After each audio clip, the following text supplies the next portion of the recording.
여러분, 어제 주일 은혜 가운데 잘 성수하셨습니까? 7월 26일 월요일 한절 한 끼입니다. 여전히 수도권 지역은 코로나 사회적 거리두기 단계가 강화된 채로 비대면 예배만 허용이 되죠. 저는 어제 마침 휴가여서 거리두기 1단계 지역 교회를 방문해서 예배를 드렸습니다. 그동안은 목회자로서 예배를 주관하고 인도하는 입장이었지만 어제만큼은 저를 아무도 알지 못하는 곳에 찾아가 방문객의 한 사람으로, 평범한 성도의 한 사람으로 회중 가운데 섞여 예배를 드리는데 참 새롭고 은혜롭고 감동적인 예배를 경험할 수 있었습니다. 저에게는 1년에 딱 한 번 휴가를 통해서 이렇게 다른 교회를 탐방하고 예배 드릴 수 있는 기회가 주어지는데 얼마나 기다려지는 시간인지 모릅니다. 돌아오면서 그런 생각을 했습니다. 똑같은 예배인데 오히려 더 잘 짜여지고 갖추어진 예배를 드리는 내가 섬기는 이 교회 공동체에서는 왜 그렇게 은혜로운 예배를 경험하기가 힘들었을까 생각을 해보니까 문제는 저에게 있었던 거죠. 예배를 하나의 의무로 또 일로 업무로 생각하다 보니까 하나님을 만나는 그 시간을 제대로 누리지 못했던, 영적인 여유를 갖지 못했던 저의 모습을 돌아보게 되었습니다. 여러분들이 매일매일 하나님의 말씀 앞에 서는 것 너무 부담스럽게 생각하지 마시고요.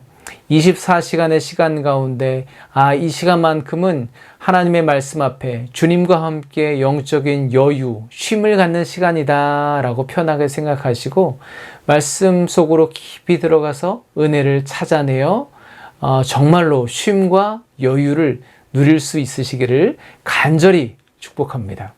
오늘은 시편 18편을 보려고 하는데요. 역시 다윗의 시입니다. 표제어가 붙어 있는데 상당히 깁니다. 제가 잠깐 읽어드리겠습니다. 여호와의 종 다윗의 시, 인도자를 따라 부르는 노래. 여호와께서 다윗을 그 모든 원수들의 손에서와 사울의 손에서 건져주신 날에 다윗이 이 노래의 말로 여호와께 아뢰어 드리되.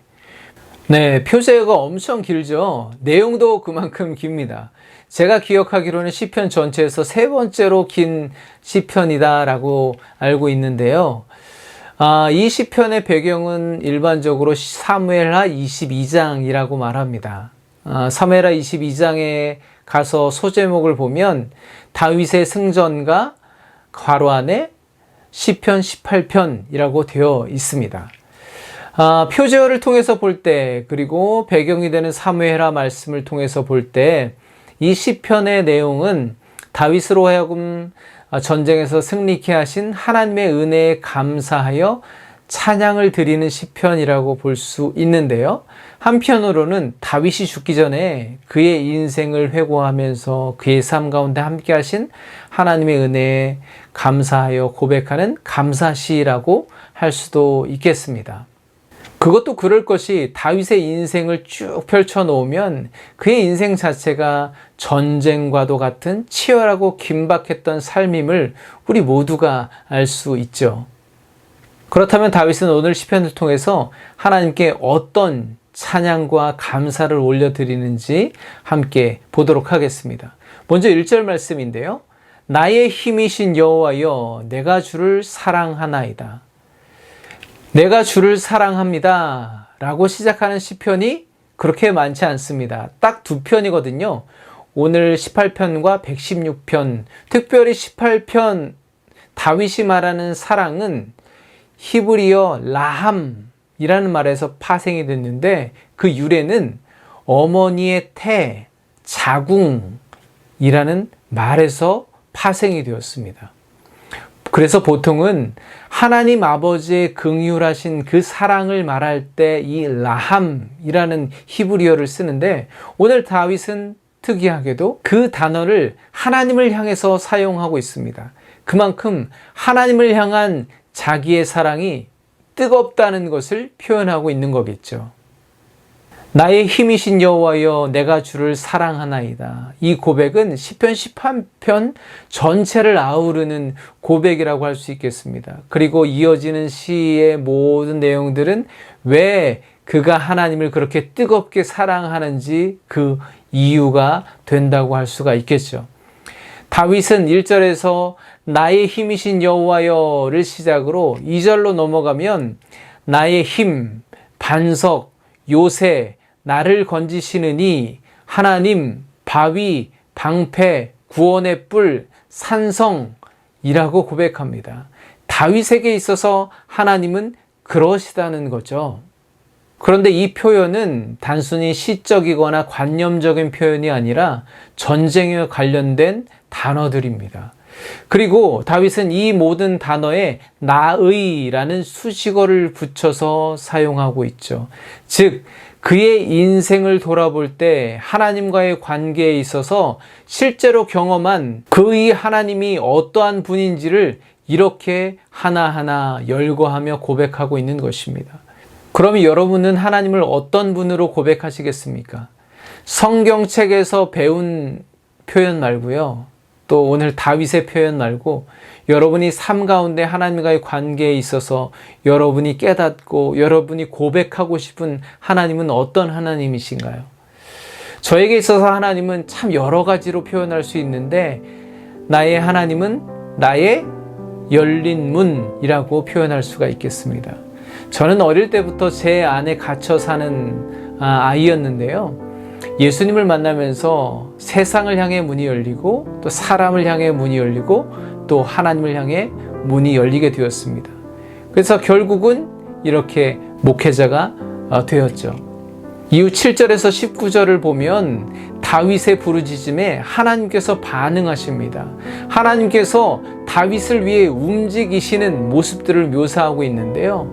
땅이 흔들리고 산의 기초가 흔들리고 그뿐 아니라 천둥과 번개를 동반해서 하늘도 진동합니다.